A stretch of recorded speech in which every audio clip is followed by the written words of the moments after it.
बना ली है जो पीडीए की जरूरत पड़ गई सर? मेरे साथी, पीडीए पहले बना, इंडिया बाद में बना।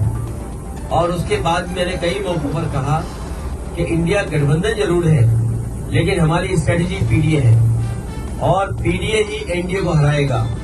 जहां तक सवाल प्रदेश में जहां चुनाव हो रहे हैं, ये बात इंडिया गठबंधन को साफ कर देनी चाहिए थी कि प्रदेश स्तर पर कोई समझौता नहीं होगा।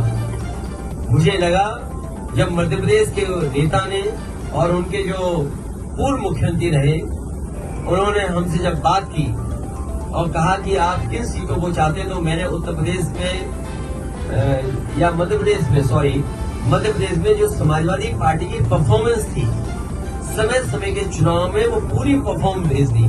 और मैंने उससे कहा कि मध्य प्रदेश में कभी हमारा इस हिस्से से विधायक बन गया, कभी उस हिस्से से विधायक बन गया, और हमारी पार्टी से कई बार कई विधायक बने जो आज दूसरे दल में भी चले गए, कांग्रेस में भी चले गए।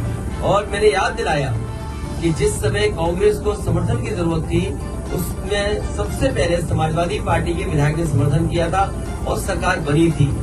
हम बीजेपी के खिलाफ हैं और जिस समय भी कांग्रेस के नेताओं से बात हुई, उस समय मैंने कहा कि हम बीजेपी को हराना चाहते हैं, जो हमसे सहयोग लेना चाहो ले लो।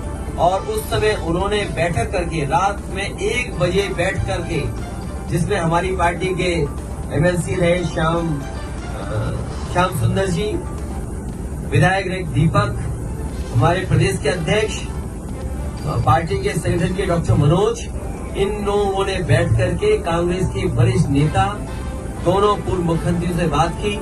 उन्होंने रात के 1 बजे जब मीटिंग खत्म हुई, उन्होंने आश्वासन दिया कि 6 सीटें लगभग आपको दी जा सकती हैं। और वो खबर अखबार में भी छपी। मुझे भरोसा हो गया कि 6 नहीं, कम से कम 4 दे देंगे। लेकिन जब सूची आई कांग्रेस की, तो जो हमारा सिटिंग एमएलए है, उस पे भी उन्होंने प्रत्याशी घोषित कर दिया। इसलिए मजबूरी में समाजवादियों को अपने जहां मजबूत क्षेत्र है, वहां पर कार्यकर्ताओं की भावना को समझते हुए हमें लड़ाना पड़ रहा है।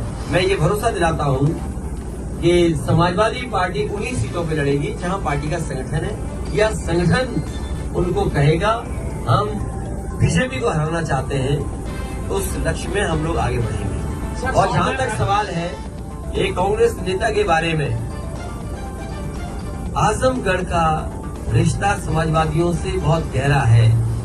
अगर कोई आजमगढ़ पर टिप्पणी करेगा तो वो लोग भी सुनने के लिए तैयार रहे, या फिर सोच समझ करके बोले। अगर अपने बड़े नेताओं से पूछ करके बोल रहे हैं आप, तो बात अलग है। लेकिन अगर आप आजमगढ़ पर कुछ बोलेंगे, जो इमोशन आजमगढ़ से समाजवादियों का है, हो सकता है कांग्रेस का इमोशन रायबरेली और अमेठी में भी वही हो। तो हम लोगों ने कभी टिप्पणी रायबरेली और अमेठी पे नहीं की, इसलिए उनको सावधान रहना चाहिए। आजमगढ़ पर जैसी जगह पर उसी तरह के इमोशन का भाव है, इसलिए टिप्पणी करने से पहले बहुत सोचना चाहिए।